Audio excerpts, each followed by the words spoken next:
Greetings and salutations. It's another episode of Not Playing Politics with Alexander Keaton, and as always, riding shotgun is Nick Bradshaw. Nick, how you doing? I'm not quite sure I'm over that kind of creepy intro. That was a little weird. Just trying to be a little sedate, a little cerebral. It's one of those like 1980s late night coffee talk call-in shows that, like, hi, you're listening to Heartbeat on channel 105.3. We're here playing the cool songs all night. And they play like that elevator jazz in the background. But before we get into our next Kenny G set. Exactly. Yeah, no, I just thought I'd try something a little different, something a little more mellow, a little more chill. But yeah, you're right. That was a little too much of Late Night with Delilah. So it was fantastic. It was great. It's gonna present the show in a different light. We should, you know what? Let's just present the rest of the show in the same format. You know what I mean? So instead of just hooting and hollering about politics, we'll be like, and later in geopolitical instability in the Asia Pacific, Taiwan looked over its shoulder as if to say, oh no, here comes China, you naughty, futuristically, imperialistically, anti-capitalist, perspectively minded guru you. Okay, that was a little... That was creeping myself out. Yeah, that was a little creepy. And I wasn't gonna go that far. I was just thinking, Well, we've lost all of our sponsors and fans in that first 2.5 minutes. So hey, it's been a good run, Alex. Have a great night. Yeah. All right then. We'll see you later. Good night. Good night, everybody. So yeah, we'll pull back from that a little bit.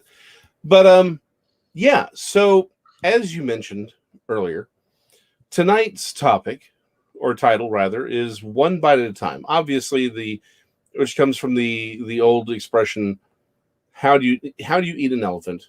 One bite at a time. The elephant, of course, being the symbol for the Republican Party. But so I did that because there is a dual layer to this. Last couple of weeks, one of the big questions I've had is, what does victory look like? Right? That is the question we've been asking. What does victory look like? In victory, meaning not victory for the Republican Party, not victory for this party, but what does victory for the American people look like? What does actual forward movement look like? Because I think one of the underwriting themes of our channel is that both parties have been playing politics to keep us blind to the fact that our politics aren't working. Politics is supposed to be the thing that builds, is the tool used to build the house that we all get to live in. And that's not what it's been for a very, very long time. So yes, while I would argue, and I think it's very obvious that the left and the right are truly dividing on ideological lines, and it's true leftism, not even liberalism anymore. Old school liberals and even old school leftists are kind of starting to migrate to the right. Not necessarily because they're becoming more conservative. There may be a few points that they're becoming more conservative on, but it's more really the lines are more really the dividing lines are becoming establishment versus the American people. The group that wants to extract as much value from America as it can versus the other one that wants to build an America that we all get to live in and benefits everyone.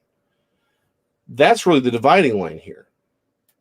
But the problem is the Republican Party, the elites within that party are just as establishment, just as prone to just try to extract what they can and not care about the American people as the Democrat side. So while we talk about this, like, what does victory look like? It's going to be, and you've been much more in the forefront of this than I have, Nick, is that it's little victories. Little victories will eventually lead to the big victories. And in the same time, these little victories are going to allow us to get, as we individually get more and more involved, as we make our American voices heard, we are taking back the Republican Party from the establishment and moving it more towards a populist philosophy, where the people who are running are people who actually care about the American people. And it does seem to be that this is a one bite at a time. Nick, you've got a couple of really great examples of that what's happening just right now. Why don't you throw them down and I'm done. I'm out. I was trying to go for like that 1950s sort of Wolfman thing. It was like, here's Nick with a stack of wax for your ears, but it didn't go out very well. So Nick, what do you have? I love the way we call ourselves out on things. It's fantastic. Well, if you lampshade it, you're not incompetent. You're just it's like, have you ever noticed that I can't use the word baby without sounding ridiculous? There's a lot of things you can't use without sounding ridiculous. I can't make the phrase baby work. I just have never been able to. Anyway, so let's approach this from what we were talking about in pre-production. My stance on this show, my intention, my perspective, is one that I want to present factual information. I think that our fans, family, and friends are intelligent enough, are wise enough, and understand how to use technology, certainly better than me, enough that they can go and read up on this material and formulate their own opinions. I just try to provide it from a factual standpoint so that we have at least this working dialogue of what we're talking about. So as we've discussed on the show, and you and I have discussed in pre and post-production many times, I'm not a champion of the whole like winning and crushing the libs and because to me that just isolates our fellow countrymen in a lot of ways. And as we were talking about the other day with regard to faith specifically, I don't want it to be that, the religious right, faith belongs to conservatives. No, it doesn't. That's ridiculous. And that helps us lose an argument. I would rather more of us drew upon faithful ideologies and standpoints from the church, from the Bible, from our teachings of Judeo-Christian thought, so that we could avoid a lot of the things that we're talking about. I think one of the reasons we're debating and discussing and disagreeing on so many things is because we don't have a common baseline through faith. And I don't even necessarily mean it has to be a similar religious perspective, just so much of the understanding of the creation by a loving and generous and benevolent creator. But I think what happens is that when you don't feel that your fellow countryman has your best interests in mind, things can go sideways pretty quickly. And so I want to get to this point. We talked about little victories. Again, victories to me mean the implementation of our Constitution, not us versus them. There's no winning us versus them because the them are still us. So I'm going to come at it from this perspective. And I'm gonna make it streamlined that it's very specific.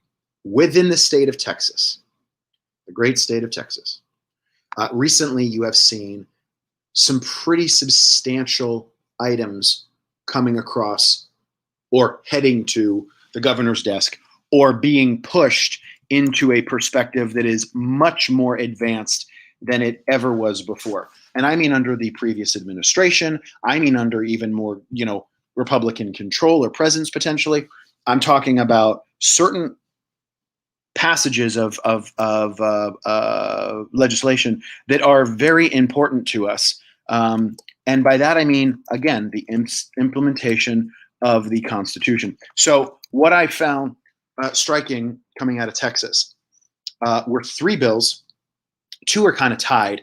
And they're going to be either going to the governor or are in tighter route, and 2 are related. And that first one that I would show you would be one from the perspective of constitutional carry in Texas. Now, you broke the news on one of the last shows about it heading out of the Senate, and then in Texas for people who know, the way that it processes, back and forth between multiple houses. It has now gone through all of its negotiated perspectives and what have you. And the bill, which will now go to the governor, hopefully for signature, and the governor has indicated that he will sign it, is the perspective of carrying constitutional authority and granting constitutional carry in the state of Texas, thereby removing permit requirements for citizens to carry open or concealed weapons to now include long rifles and pistols. we wouldn't be remiss if we did not acknowledge the horrible tragedy that took place today. In fact, there are two. The one tragedy taking place in California, and the other tragedy now coming out of Florida, where it seems like young people were getting into a dispute with weapons present, and draw this conversation to the forefront. Right?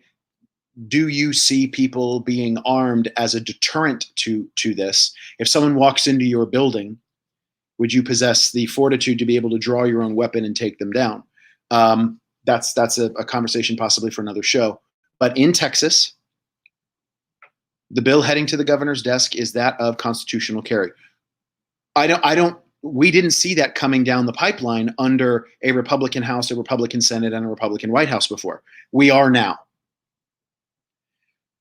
Sometimes I think that's the beauty of federalism. The states react to the federal government. So step one, constitutional carry in the state of Texas. Step two, it appears that, not only through declaration, but should the information and should the policy be able to make it to the governor's desk, which I believe it is either en route or potentially will be there shortly, to declare Texas a Second Amendment sanctuary, thereby prohibiting, protecting, and dismantling any type of federal guidelines that would come from the Biden administration with regard to gun legislation. You're also seeing that gun legislation and gun control perspectives are cratering because a lot of people are looking at it from, well, if you're going to disrupt the police, I'm going to take on a level to protect myself. So it's funny that, again, considering secondary and tertiary effects, there's a lot going on with regard to people passing laws that are coming in an unexpected way, right? And so that secondary and third effect is going to be, well, they're going to defund the police, but they're going to lead to the growing mobilization, if you will, of armed citizens. So you got to consider those effects. And thirdly, you're seeing legislation in the transition from bill to law in Texas, where there are laws now projected to ban abortion as early as 6 weeks. So there are a lot of things moving through. And, when you start adding up all these little things, there's a great monologue in the movie Any Given Sunday that Al Pacino stars as this coach. And at the end of the movie, he's motivating his guys. And he said, football is a game of inches. You run a play too soon or too late, you don't quite catch the pass. If you take this one step early or one step too soon, or too late, you don't make the play. And he says, and this is a game of inches. The inches are all around us. And on this team, we fight for that inch. We're willing to die for that inch because we know when you add up all those inches, it's the difference between living and dying. And the phrase that I always remember is when he says, that's football, guys. It's the 6 inches in front of your face.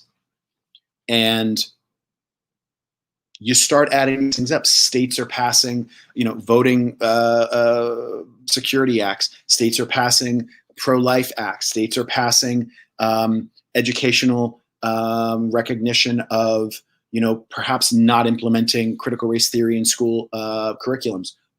And where is it coming from? Something you said, Alex, a while back about people seeing our government as being the most personal and private. It's designed to be at the lowest level, the most engaged of the civilian, as far away from the federal side as possible.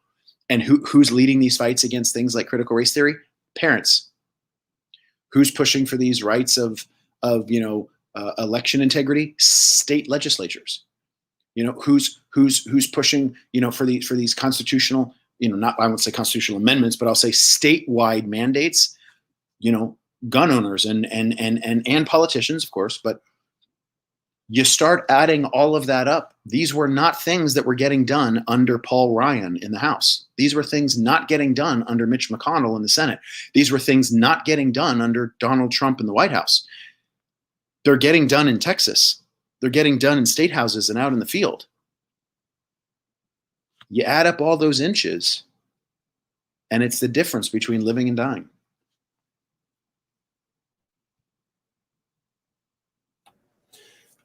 I can't help but think that if those of us massively sued for how many copyright infringements I just made. Oh, please. We're small potatoes. No, I can't help but think that if the conservatives had had this mentality for the longest time, we would have never gotten this far. And the simple fact of the matter is that's the truth. Is that those of us on the right sort of we failed because we weren't as engaged as we needed to be. The story we kept hearing is this the hill you really want to die on? Well, the left has shown if you don't die on every single bloody hill, then you're going to lose. Every hill has to be a hill worth dying on. Now, what I will say is we've definitely, I think this position that we're in is allowing us to open up and have real dialogue, though. I think that is also one of the problems is that as you know, they've been playing politics for the last 40, 50, 60 years. Some things weren't getting done. And now we've come to that point where the conversation is moving enough that we can have a conversation and people can actually talk. I mean, we've had several liberals on the show that we would talk and it's like, well, where's the disagreement? I think the real problem is that now is where we can really start having that conversation. It's freeing up now that we're sort of stepping past the controlled conversation. But what that means is, at the end of the day, I'm okay with someone in New York who or Connecticut or Maryland, if they don't want to have, or Maine rather, if they don't want to have the same kind of gun laws as Texas does, I'm okay with that. If they want to have a different kind of school system, if they want to have different taxes, that's okay with me. What I'm not okay with are people from other states telling my state what to do. And I think that's been the ultimate problem is that as we've centralized the power, the problem is as you centralize it, you centralize and norm the culture. And the problem is everyone lives where they want, people get to live where they want to live. They get to move where they want to move, but there's a culture that's associated with those areas. There are mindsets that make those places what they are. And as we've centralized that power, all these laws start to reflect certain very specific mindsets. Again, really it's the mindset of the elite. And yet, as it's nibbling around the corners. It seems like it. I know it does. But what we're doing, each individual state doing these things is actually taking, what we're doing is we're nibbling away at the usurpation of states' rights by the centralized government. And that ultimately leads to victory because, to your point, it is a game of inches. Politics really is a game of inches. As long as we're always moving the ball downfield, we'll win. We just have to. We can't just say, "Well, we didn't win. I'm going to throw the football and walk off the field," or "I'm not going to fight as hard." That's how you lose. But if you give it to them, which does not sound good, considering our previous conversations of this episode. But if you actually show up and you play every time and you make every hill a hill worth dying on, you move that ball down the field. It may take another 10, 20 years. I don't think it'll take that long, but if it may take another 10, 20 years to get everything where it needs to be, to restore power to the people, to actually disenfranchise the establishment and re-enfranchise the elite, not the population and not the elite, where the American people's voice are heard. But the only way they're going to be heard is if the power is nearest to the people, and that's each individual state. I don't need Oklahoma to be like Texas. I don't need California to be like Wyoming or Arizona or Florida. Now I'm just trying to prove that I actually know the names of states. But that's the thing. Rand McNally. No, exactly. I think it's a very valid point. And I mean, that concept of federalism, right? I mean, one of the reasons you have the 10th Amendment to the Constitution is that kind of catch-all, right? I mean, that kind of balance between that's my extremely loose interpretation of how I visualize it upon recall. But again, that ability for our country's name. I mean, let's not underplay this, but be dramatic about it either. The name of our country is not America. It's the United States. Therefore, recognizing 50 different components in the belief of what this country is.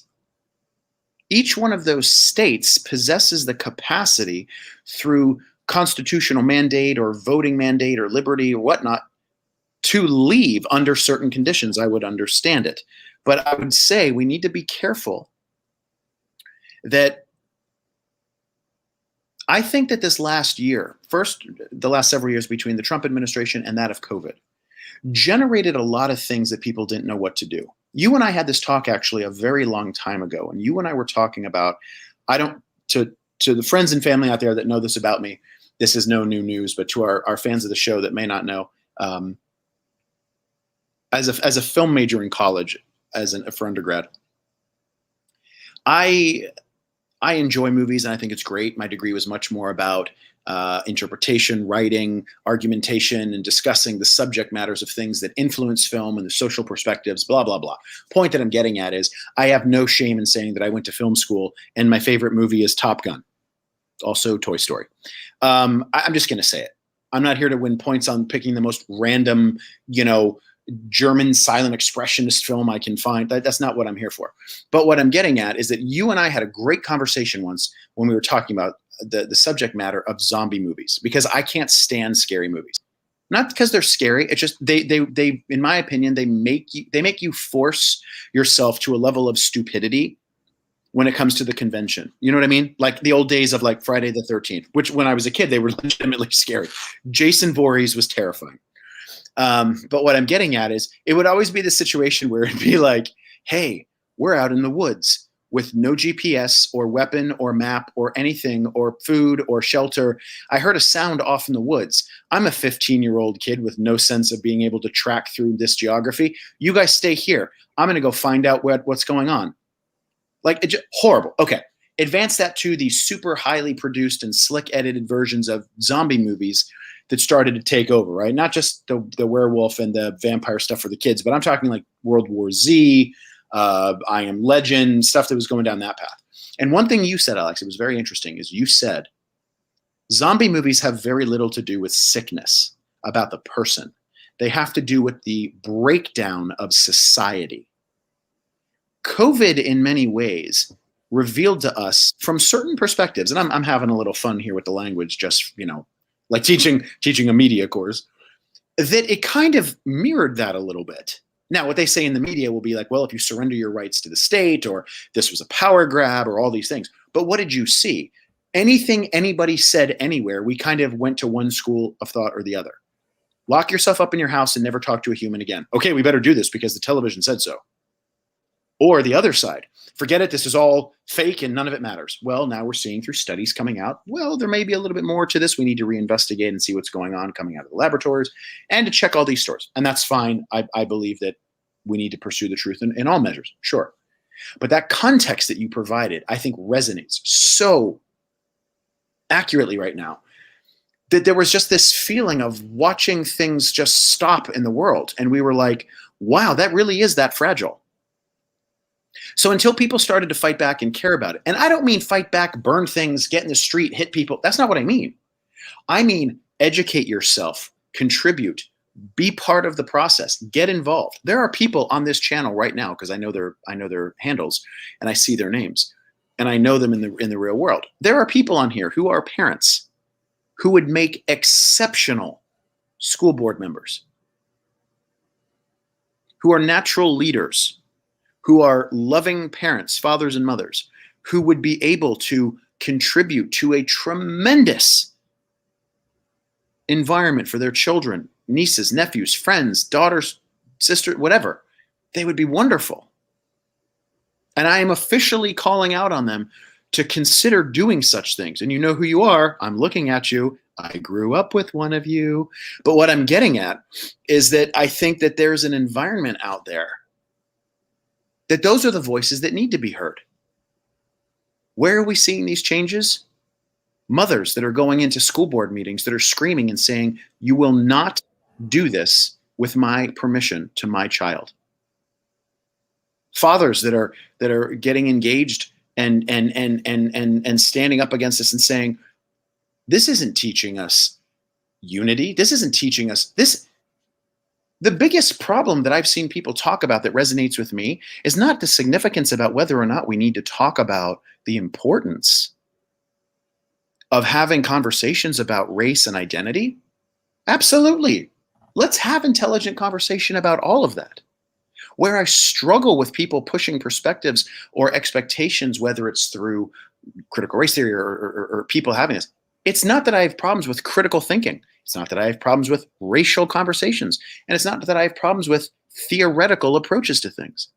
It's that there are certain elements woven within these epistemological approaches or teaching methods that are either factually wrong or generate a level of division and animosity that doesn't lead to what I would consider to be open dialogue and conversation about race and identity, but rather a level of separation, a level of identification surpassing belief.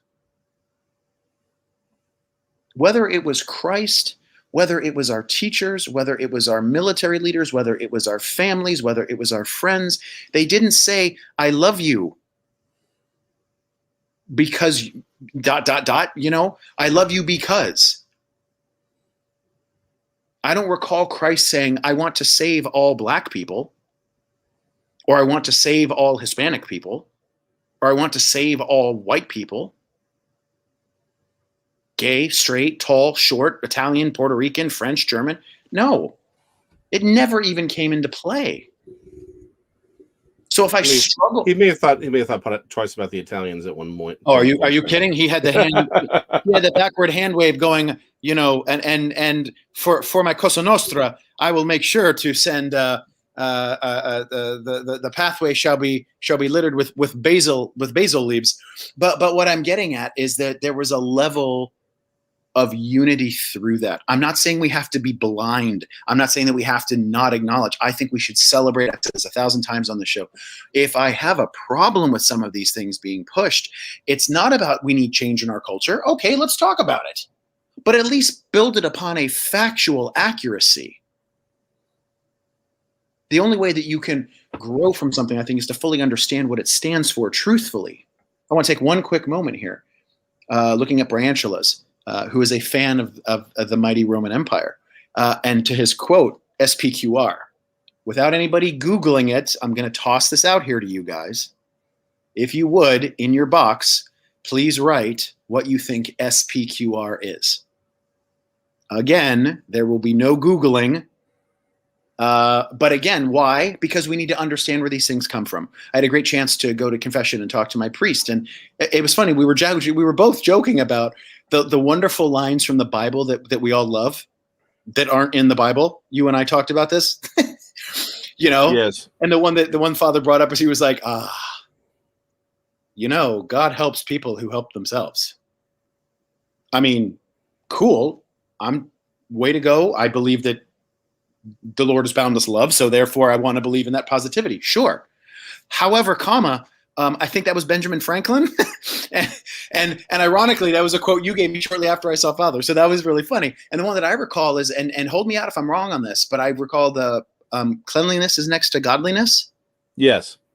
Another beautiful phrase. Don't know that it came from the Bible. Sounds it like doesn't.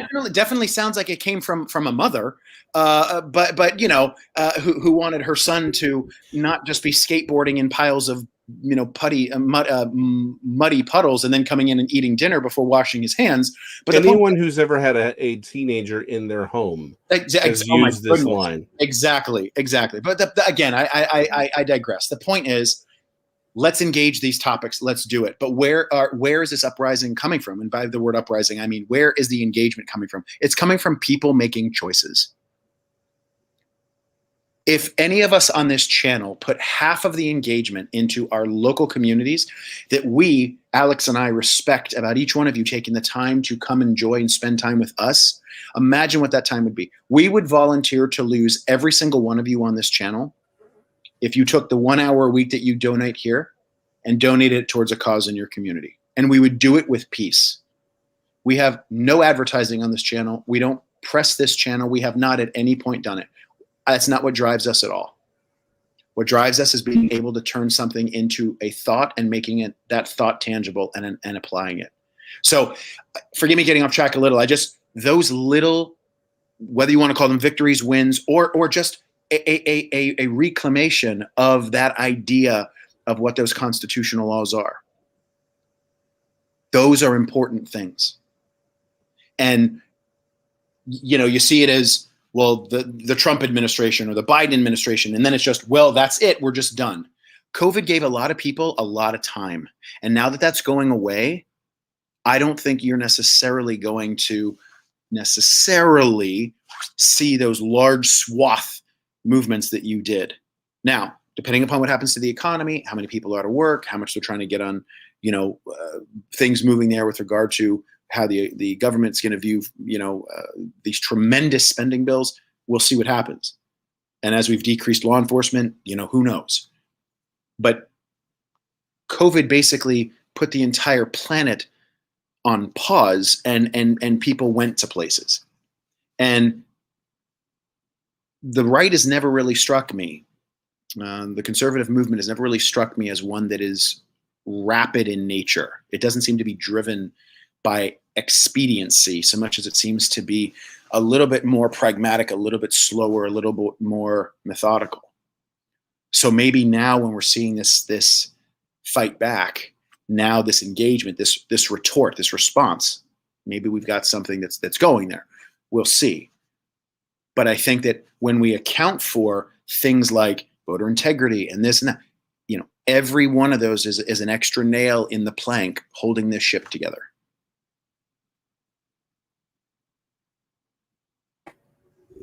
I want to touch back on that comment and expand on the nail, holding the ship together. I think the biggest problem that we've had for the longest time, and we've said this before, is that we believed we didn't need to be involved. The problem is when you abdicate your personal autonomy, when you abdicate your personal responsibility, then you can't really complain about what happens while it's happening. Things are made, or laws are made by the people who show up. It's time for the American people to actually show up. We know that the elites don't really care. That's not what they're there for. If society breaks down, it's not really going to be because the American people have stopped talking to one another. It's because we allowed the elites to talk to one another for us. Because really, let's think about it. How often are you mad at your actual neighbor? How often are you mad at something your friend said? Or are you mad because your friend posted something that a politician said? And do you go and talk to your friend? No. You usually just sit there and stew on it, and then you start to hate them. Then you lash out. Then you unfriend them on Facebook. Then you send them a nasty tweet. We have to actually talk to people if we're going to save this country. We have to. And I'm going to be honest, I don't think Facebook, Twitter, I've been debating how much, how much do we need to get onto social media? I've sort of pulled back from a lot of it just because of time. I just don't have it. It's a time suck. And I thought, well, but do I need to be on there? Do I need to be pushing these things more? And the truth of the matter is, I don't think that's really useful. I think talking to people would be useful. Like you said. Is this your attempt to throw people off the scent that you play Candy Crush 14 hours a day? Shh. Tell people. I've moved on from Candy Crush. No, I really just don't have time. But I played Farmville when it first started, but then I realized I'm literally eating up hours of my day, and I don't have it. But no, I think it takes personal communication. We need to start talking to people in public. We need to start having conversations. Everyone keeps talking about wanting to have a conversation. Actually have the conversation. We need to do it in person. Because again, as you just said, we are nails in this boat. We have to. Would you say that now it's hammer time?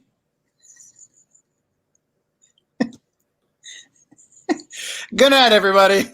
All right, I'm ending the broadcast on that one. That's it. No, I mean, you said about talking to one another. I mean, exactly. I look out to our wonderful fans.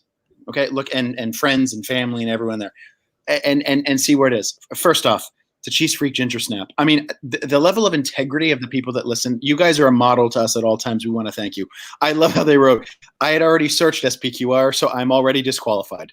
I mean, if I knew nothing else about Ginger Snap, that would be enough. That's like, okay, well, there's some, I like that. I like it. It's okay that you looked it up. I went a little school teacher on us there. But that mentality of having the level of open, honest dialogue with one another. This little show is such a funny snapshot to me, because I think we look at it like, well, this is our little place to go, and this is where other people are, and we are out there being hunted, and I disagree. There's a lot of people that share a lot of the same ideals, and we just have to get those voices. Because how many times were we talking about before, Alex, about these seats that go uncontested in a lot of these races? You want to impact I had an instructor in high school. I was in the ROTC program in my high school, and I had an instructor who was a colonel in the Air Force, and he used to talk about, you want to see day-to-day impact in your life? That's where I ripped him off. He was like, run for school board. Work at the city council, like go and do these things. And I know that we've beaten this down on this show every time, but when you see, don't you feel the least bit inspired when you see some of these little things pass, and you're like, man, I had something to do with that. Yeah, I think that's great. And the reason I brought up Ginger Snap and that is so SPQR. I'm gonna kick this back out. I would like, if possible, if they're still tuned in, I would like Branchulus to go ahead and throw up a quick little write up there if they've got time, because they're incredibly well versed in this realm, and I'll give them some time to address if they'd like, and then if not, we can talk about it. But I believe they would say it much more eloquently than I ever possibly could. But it deals with some of the stuff we're talking about right now with regard to the government and the people together. And so what I want us to do is have an environment of open dialogue, honest dialogue, and then carry that with us forward. Look, I'm going to say this from just an observational look at the news, see what's kind of happening.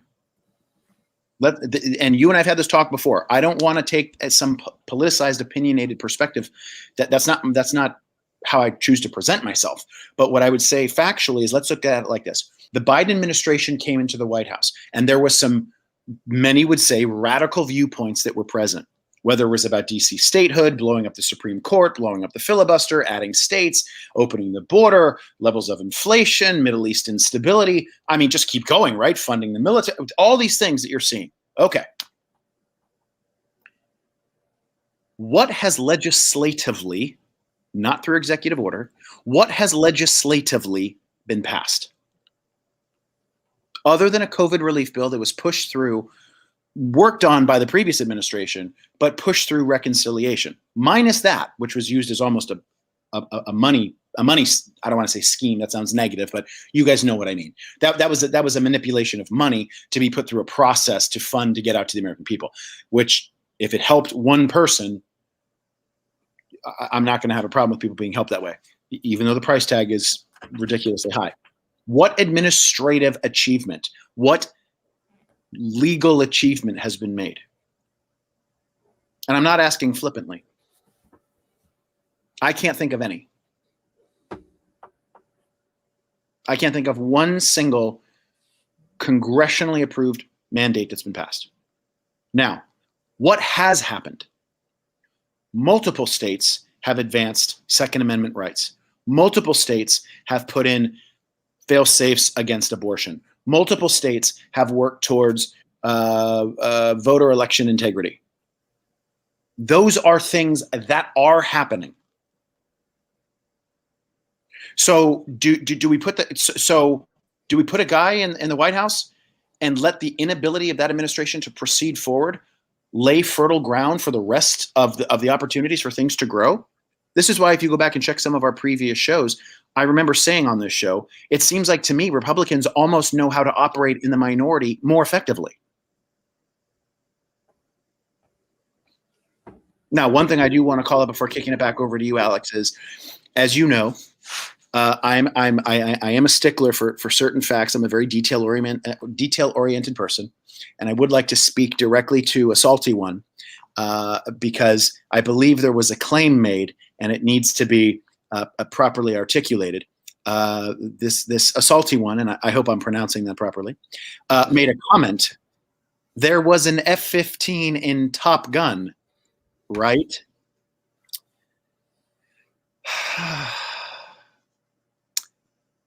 No.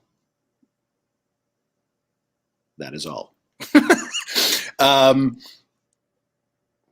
I think when we look at, and I'm going to label that fake news. But I distinctly remember there being an F-15. And okay, well, the show's just ended because all of you are wrong. Fake news. That's it. Wrong. No. But what I'm getting at is it's a great perspective for us to see where legislatures, I think, have the time, and I think Salty One's addressing this. Multiple states have smelled blood in the water on the global hegemonic scene, and are exerting influence in places they haven't before in some time. I'm impressed with anyone that brings up the word hegemonic, just because I think hegemony is something that definitely is something that I would want to play on a Scrabble board. But that balance between government and people, and how that power balance is either brokered or surrendered or taken. And I definitely agree that maybe we've seen some traction in things.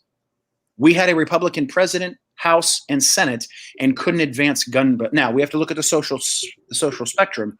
There was a lot going on. That was, Marjorie Stoneman, the shooting at the high school took place. And again today, if you don't think that people are going to come out with marching orders that, here's an angered person, their ethnicity is going to be challenged, their mental state's going to be challenged. And this is where, well, if there were just no guns, there would be no crime. And we have to be open. I'm going to take a quick little aside here. We have to be open because I realize that argument is fallacious in nature, because when we talk about gun rights, we're only talking about law-abiding citizens. It will have nothing that we do through the courts and through the laws and through the government of our country will have anything to do with what criminals adhere to. So as long as we acknowledge that, the same holds true to when we talk about expenditures with regard to the military. People will say things like, oh, well, it chews up 50% of our budget. That's a false comparison. You're looking at the difference between entitlements and discretionary spending, and we have to break those two worlds apart. It's not a fair argument. So I just want to throw those in there really quickly because I think that, back to a Salty One's point, I think it's a very, very well thought out perspective that the landscape of COVID and the way with which the federal government has asserted itself into the lives of citizens on every possible facet, I think we saw more restraint coming. Just in general, I think you see more political restraint from the right, mostly because of their perspectives on small government.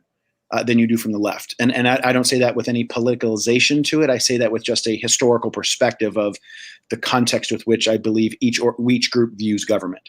And lastly, I'll end with this, and I appreciate your time, Alex, granting on this. I think for those who view the government as where they want to place their trust in governing the people, the Constitution serves, I think, for those on the activist left, the Constitution serves as a brokerage between, or as a contract between the government's authority over people, the government's contract with regard to how it will govern the people, where I think your more conservative leaning side, especially libertarian, would have a perspective that the Constitution is a contract with which the people grant the government the authority to manage certain inalienable rights. And I think it's just a perspective of how you see it. Well, again, it's one to those actually really for those on the left, not even liberals, those on the left, they see the Constitution actually as being overly restrictive. But yes, it's the idea. The question is this: does the state grant you your right, or is the state created to protect your rights from your natural God-given rights from being infringed upon? That's the question. If your rights come from the government, then you have no rights.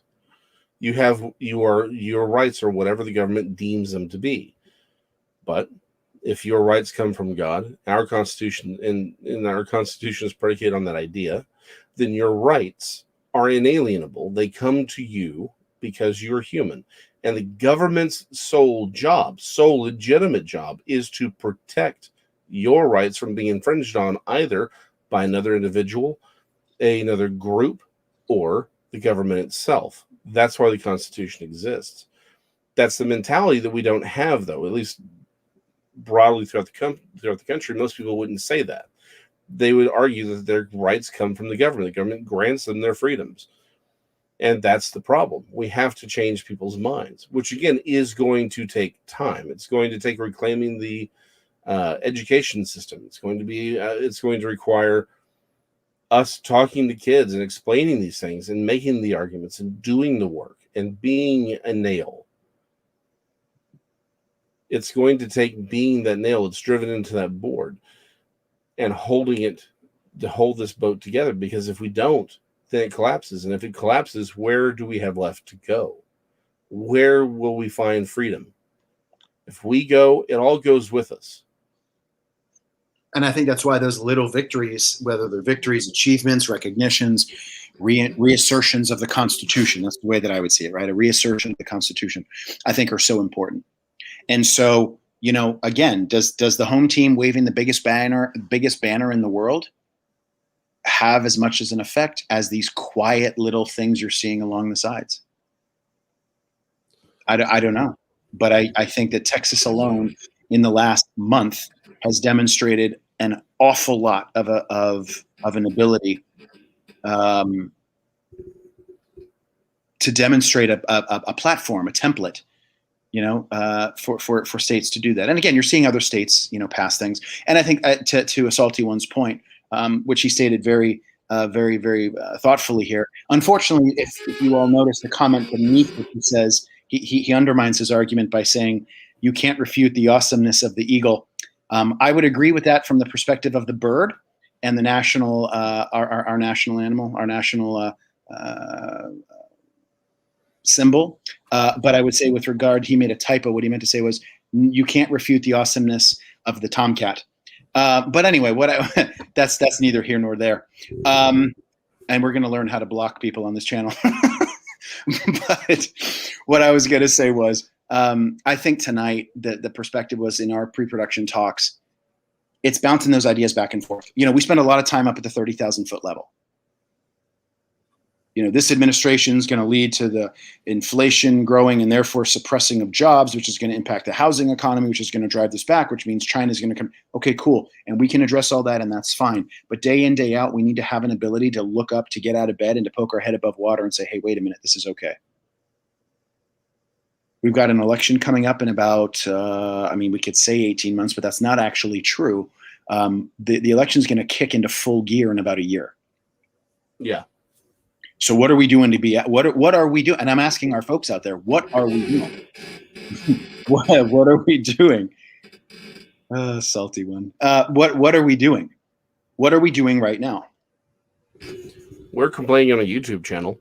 And that is the 21st century solution to most things. No, actually, what I'm doing is I'm going to be attending the local Republican party down here. Going to become a member, actually attend the meetings, actually find out who these people are, talk to these people, so we can get the right person up for these next round of elections. I knew a couple of people running this last time. Unfortunately, we weren't able to get it, but we had a bunch of people sort of up because live in Ellis County, and we had just 120 people running all at once. But the fact is that you could get that many people running all at once and get them out there shows that there is a lot of enthusiasm. So let's get the right people out there. Let's, so we don't have these weirdos, running. It's like, yep, I impregnated a teenager when I was 14. And you're like, okay, maybe not you. Let's get somebody, let's find people who don't have these things and who are going to have the backbones to stand. Let's get them out there because they are wanting to run. But the only way they get to run is if we stand up and we go into these, if we get into these meetings and we're like, hey, let's actually make this work. Let's choose, Billy Bob over Jimmy Dean, right? Because Jimmy Dean, I know, had some problems back when he was a teenager, whereas Billy Bob was a really great guy, and he's always been a really great guy. Great, let's run Billy Bob instead of Jimmy Dean. Sorry, Jimmy Dean, not this go around. But that's how we have to do it. We have to be involved in the local level, and if you get involved at the local level, you're going to be able to have that larger pull from city to county to state to federal. That's the way it works. But we got to get in there, like you said. Football, like American politics, is a game of inches.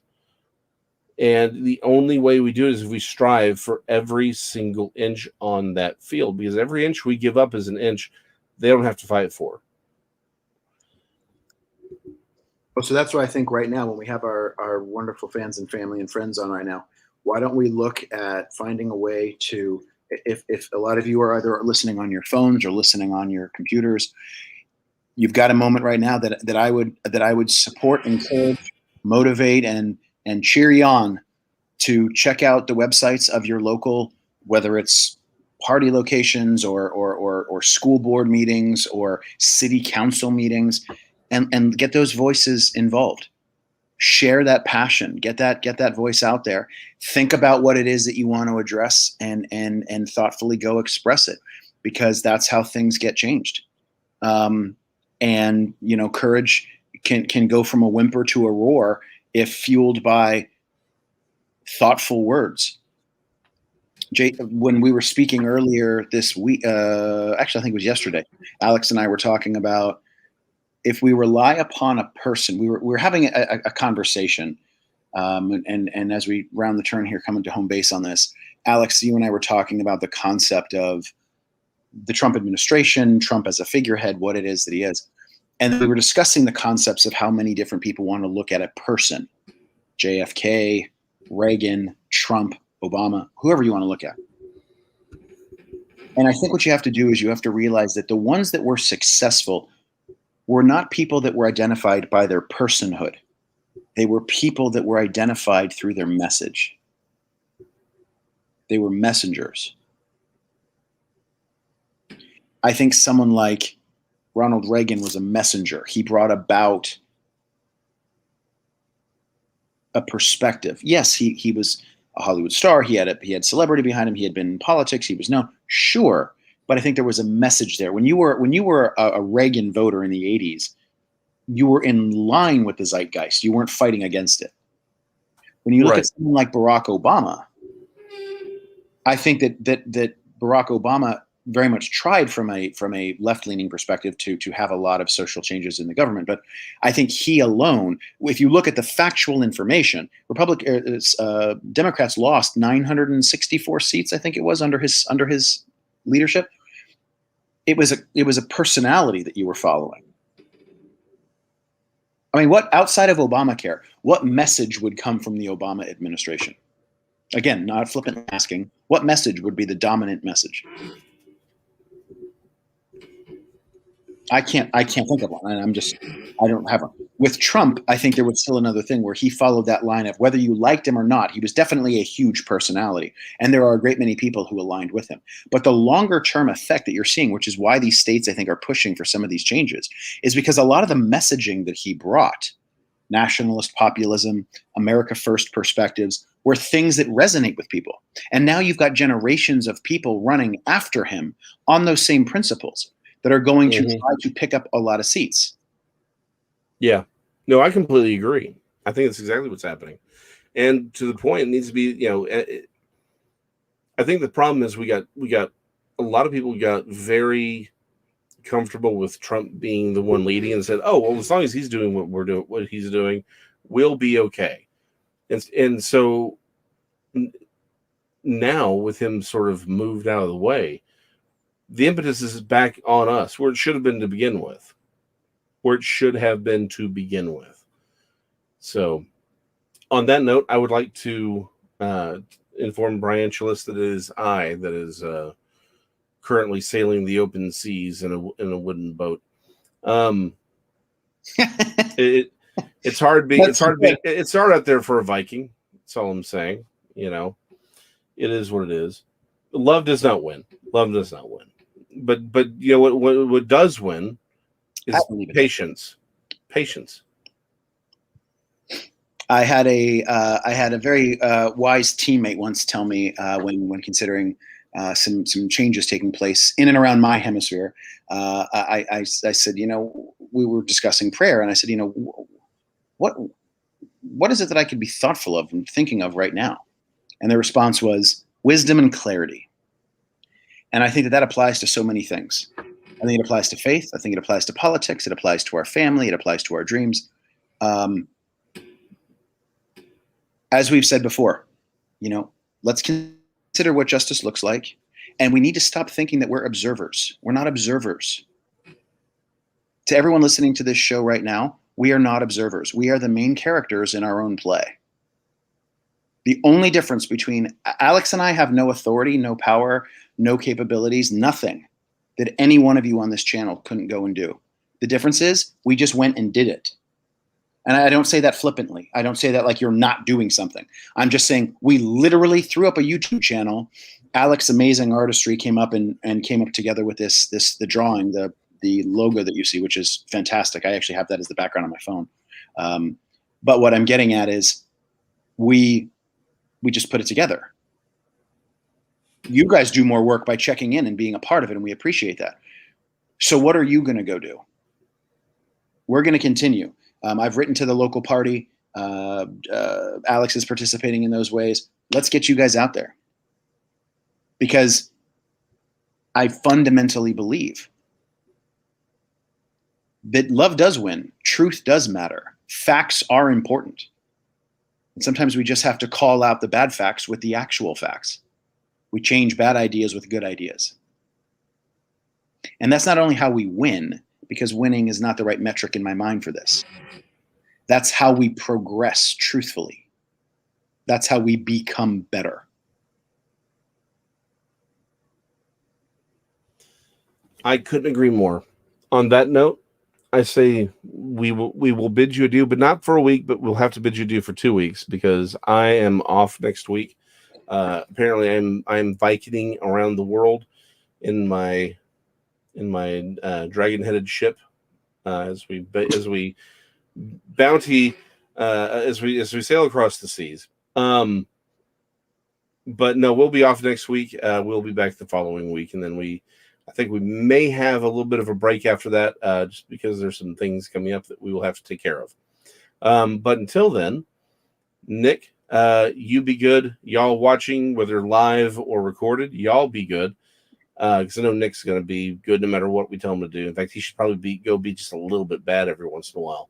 But just remember, y'all are important, not just to us, but not just to those around you, but to the society in which you live. You're not a brick in a wall. You're a nail holding this ship together. Either we sink together, or we float together. It requires every single one of you, and each one of you is powerful enough to do it. Every single one of you. On that note, we will see y'all in 2 weeks. Love yourself and someone else, guys.